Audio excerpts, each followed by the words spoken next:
Buen domingo, queridos hermanos, reunidos para escuchar la palabra de Dios, dando gracias a Dios también por la inteligencia del hombre que nos permite estar cerca aunque estemos lejos. Y vamos a compartir este tesoro que a través de todos los medios la Iglesia proclamará siempre.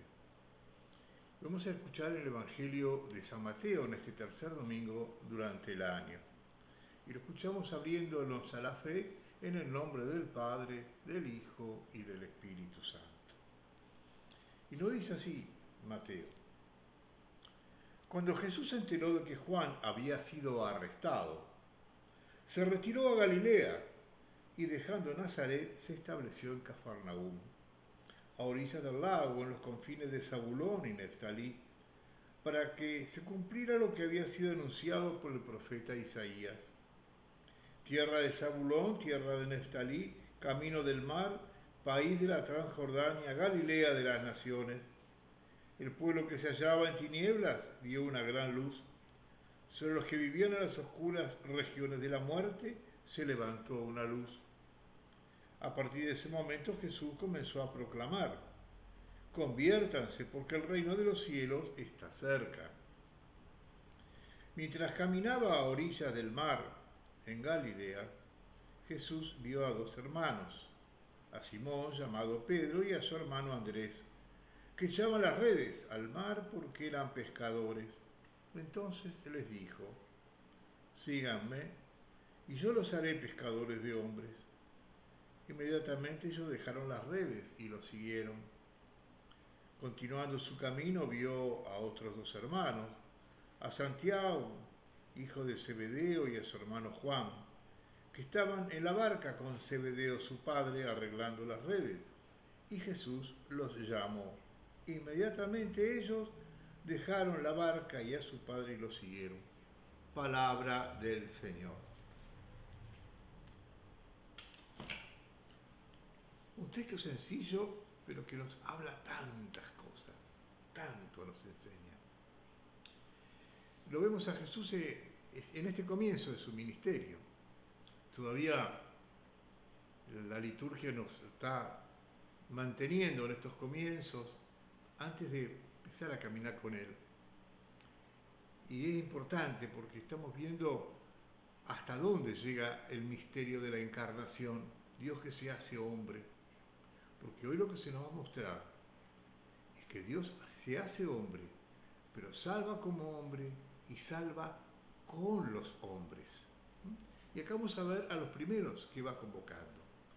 Él dice que él estaba en Nazaret. Él estaba, después del bautismo de Juan, después de las tentaciones, se volvió a Nazaret, aparentemente esperando el momento. Y le llega una noticia: a Juan el Bautista lo han entregado y está atrapado, está en la cárcel. Y él lo siente como un llamado. Ahora le toca a él. Y no va a empezar ahí en Nazaret donde estaba, sino que va a ir a Galilea. Galilea era una zona, como va a decir la profecía, ¿no es cierto?, que para Israel era casi perdida, desde el punto de vista de la fe. ¿Cómo lo llamaba el profeta Isaías? Galilea de las naciones. El lugar donde los paganos pisaban fuerte, muy fuerte. Donde la fe de Israel era apenas un barniz, un hilito. Inclusive la profecía decía, ¿no?, el pueblo que caminaba en las tinieblas, en la oscuridad, de pronto va a haber una luz. Y esta luz va a ser la predicación de Jesús. Nos llama la atención que para empezar a predicar, comienza a predicar desde los bordes, diría el Papa Francisco, desde la periferia de Israel. Desde los lugares donde la gente estaba más lejos de Dios. Y la predicación de él es muy sencilla. El reino de Dios está cerca. El reino de Dios está cerca. Así que vuélvanse, conviértanse, presten atención a esto. Ustedes que están tan preocupados por pasarla bien, por salir adelante, por sobrevivir, miren que hay algo más importante. El reino de Dios está viniendo a ustedes. Esta era su predicación. No sabemos si, seguramente que sí, que si han escuchado ya su prédica, estos pescadores. Pero Jesús caminando por la orilla del mar va a llamar a estos 4 hombres. Es interesante también, ¿por qué elige pescadores? Y escuché una reflexión un día que me gustó mucho. Porque el pescador es un hombre que tiene que estar siempre atento, tiene que estar siempre discerniendo. Aunque tenga una rutina, sabe a qué hora salir, sabe cómo mantener la barca, el barco tiene una estructura, hay un capitán, alguien que da cargo. Hay toda una estructura, pero más allá de la estructura hay que estar atento. Cómo viene el agua, cómo viene el viento, cómo viene el clima, dónde están los peces. Hay que estar atento y discerniendo, ¿no? Y en esto se va a parecer más la tarea de Jesús. Y la tarea, por lo tanto, de la iglesia. Sí, él hablará mucho de la siembra, nos dará muchos ejemplos de la siembra, pero la agricultura es para que el que se ha establecido, el que está ahí, y lo que tiene que hacer, sí, discernir, pero no tanto. Tiene que esperar los ciclos. Acá no, acá hay que salir a buscar. Y esto es lo que va a hacer Jesús, salir a buscar, ¿no? Sale a buscar invitándonos a esta conversación. Después nos llama la atención muchísimo también la entrega de estos hombres, el poder de esta palabra de Dios que con solo llegar a sus corazones los hace tomar una decisión terminante de su vida, dejar lo que saben hacer, lo que han estado siempre, para seguir a este hombre. Sobre todo nos damos cuenta de la dimensión esto en el caso de los zebedeos. Los zebedeos no eran independientes.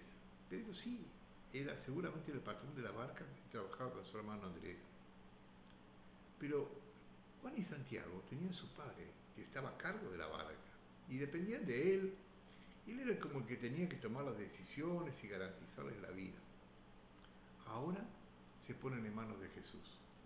Sus vidas no van a depender más de la pesca, no van a depender más de la familia, sino que van a depender de Jesús. O sea, es algo como incondicional este seguimiento que van a tener, ¿no es cierto? Esto nos llama profundamente la atención como lo remarca el Evangelio. Y esto nos está hablando de lo que es el poder de la palabra de Dios. Dice la carta a los hebreos que la palabra de Dios es viva y eficaz, penetrante como espada de doble filo, que llega hasta la juntura del alma y del espíritu, que discierne los pensamientos más profundos.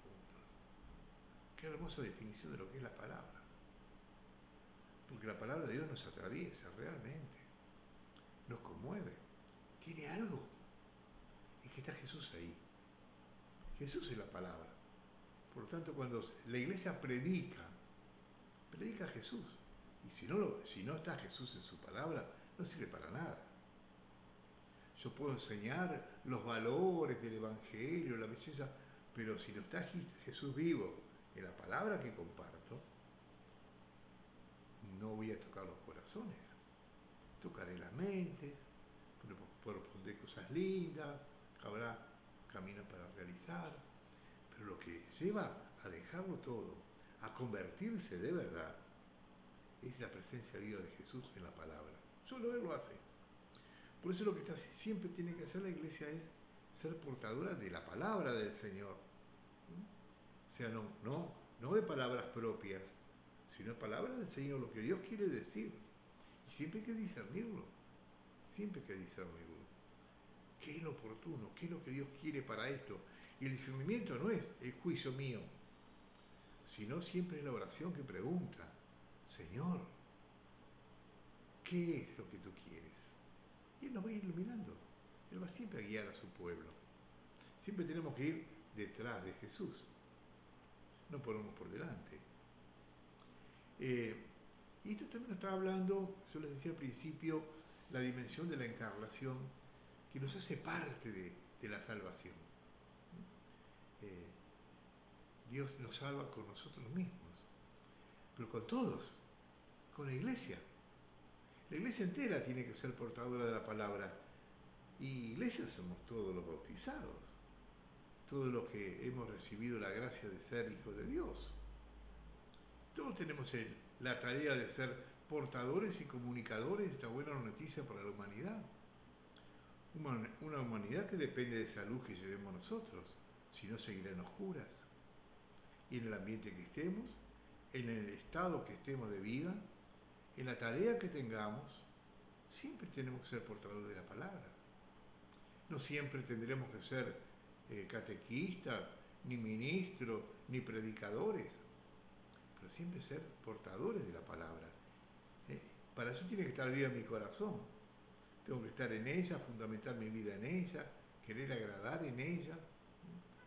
Pidamos al Espíritu Santo que nos ayude a ser fieles a este mandato del Señor, a escuchar, a dejarnos tocar, a seguirlo al Señor y transformarnos en esa luz que Él quiere para iluminar a los demás hombres, ¿no? En primer lugar, donde estoy, lo que soy, lo que hago, mi familia, mi lugar de trabajo. Y no necesariamente porque esté repitiendo a cada rato sermones, sino que hay otra forma de ser portadores de la palabra. Esa confianza, esa alegría, esa seguridad, es estar cerca del que sufre. Hay muchas cosas con las cuales podemos anunciar la palabra y no siempre serán con palabras. Que el Espíritu Santo decía, nos permita hacer esto, que nos toque profundamente, ¿no? Y podamos compartirla con la humanidad entera. Pensemos en la figura de nuestra Madre, la Santísima Virgen. Ella recibió la palabra, la guardó en su corazón y la vivió. Y es la mejor predicadora del Evangelio, aunque no haya salido a predicar. Y la que más lo anuncia, y la que más nos ayuda a confiar en Jesús, que en eso consiste la conversión. En vez de confiar en nuestras propias fuerzas o en las cosas que te propone el mundo, confiar en el Señor que está cerca de cada uno de nosotros y que ha venido a salvarnos. Que esta enseñanza ilumine tu vida, tu familia, tu corazón, te llene de paz y de alegría. Y Dios te bendiga en nombre del Padre, del Hijo y del Espíritu Santo. Amén.